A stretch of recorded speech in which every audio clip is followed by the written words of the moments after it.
working for you. CBS 6 News at 7 starts now. Ian made landfall in the Carolinas earlier today as a Category 1 hurricane, but has since weakened. This is a clip sent in to us from Bill O'Brien in Coinjock, North Carolina. That's out in the Outer Banks. Good evening and thanks for joining us here at 7. I'm Bill Fitzgerald. Both Chief Meteorologist Zach Daniel and Meteorologist Mike Stone are in house tonight helping track Ian. Let's go over first to Zach for the latest on the track of the storm. Zach? All right, Bill. Ian is now what we call a post-tropical low. It's a very powerful low, but it no longer has tropical characteristics. The center of Ian is about 60 miles inland now, right along the North Carolina and South Carolina line. In fact, it's a little bit north of there now, just a little bit south of Raleigh, producing a tremendous amount of rainfall north through west of the center. That's where most of the rain is. And you can see the rain that continues to come up into the central Virginia area and south side of Virginia, Hampton Roads, all these areas here in yellows and orange. That indicates pretty heavy rain. What we have in Richmond at this time, just a little bit of light rainfall, but heavier rain continues to develop to our south and it'll be pushing into the region over the next several hours. We do have a flood watch to our south. 2 to 4 inch totals will be pretty widespread. Some places will pick up in the range of 4 to 6 inches of rainfall. And so far, you can see where the northern edge of the 1 inch totals are. These are Doppler estimates. So we're looking at down through parts of Surrey and Sussex County, back toward Greensville County, already over 1 inch of rainfall. And some of these totals down toward Hampton Roads are 2.5 inches. We do have a tornado watch that remains in effect until 10 o'clock tonight. So far, so good on that front, as we really haven't seen the unstable air mass work its way far enough into Virginia. But still time, so we're tracking that. Okay, temperatures outside are in the mid to upper 50s for most of us. Look at the wind gust, 54 miles per hour down in Norfolk. There was an 87 mile per hour wind gust just off the coast. Our winds 29 miles per hour. That's the gust, 39 miles per hour down in Danville.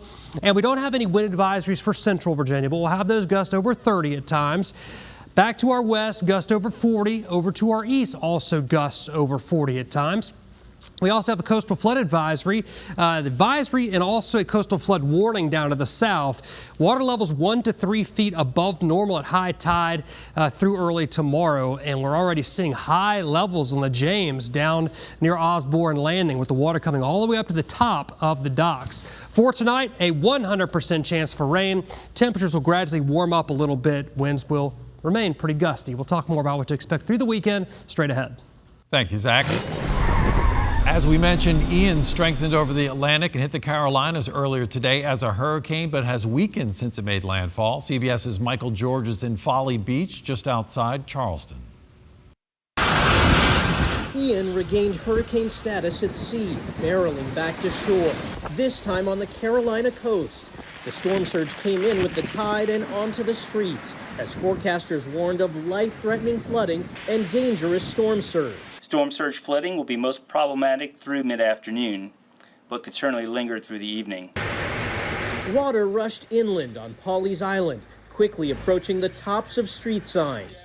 And police tweeted pictures of the Pawleys Island pier, one of 4 destroyed in the storm.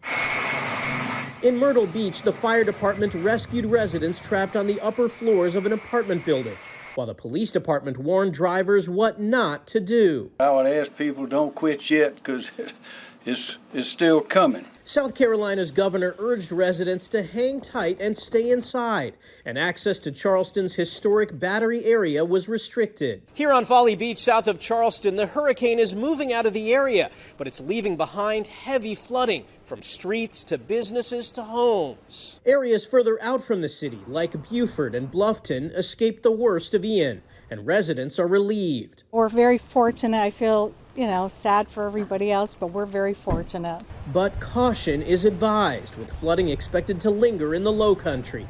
Michael George, CBS News, Folly Beach, South Carolina.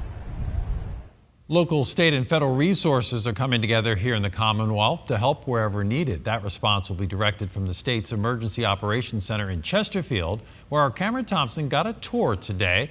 Tonight he explains how that part of the operation in Powhatan is now ready to react. We have about 25 or so people here today. It's the proverbial calm before the storm. Really the central hub for our Commonwealth's response to a disaster. As Virginia's Emergency Operations Center in Chesterfield prepares for full activation Saturday morning, ready to react to anything the remnants of Hurricane Ian might bring. I think flooding with Ian is going to be the biggest concern that we have throughout the Commonwealth. Jason Elmore with the Virginia Department of Emergency Management says about 50 people will fill this room and break into smaller units, monitoring for issues in areas like transportation and communications. Anything from resources being requested, or could be if it's a transportation issue or road blockage or something with a bridge. They also have supplies and crews spread out across the state and will get several reports a day from those different areas or as needs arise. Whatever that is, it all comes in through here, and then we coordinate all of that to make sure that we can get it there as quickly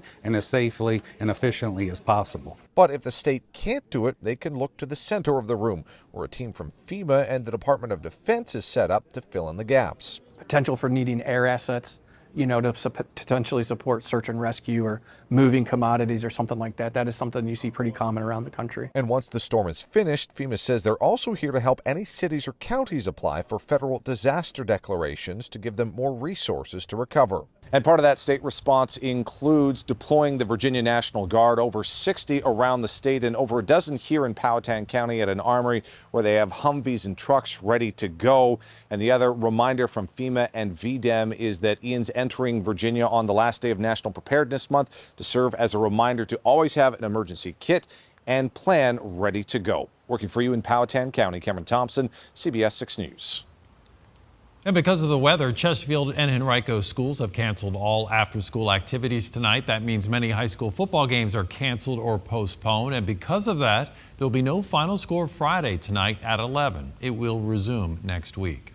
A high school student was shot this morning in Richmond on his way to the bus stop. How city leaders and school board members are responding to the violence.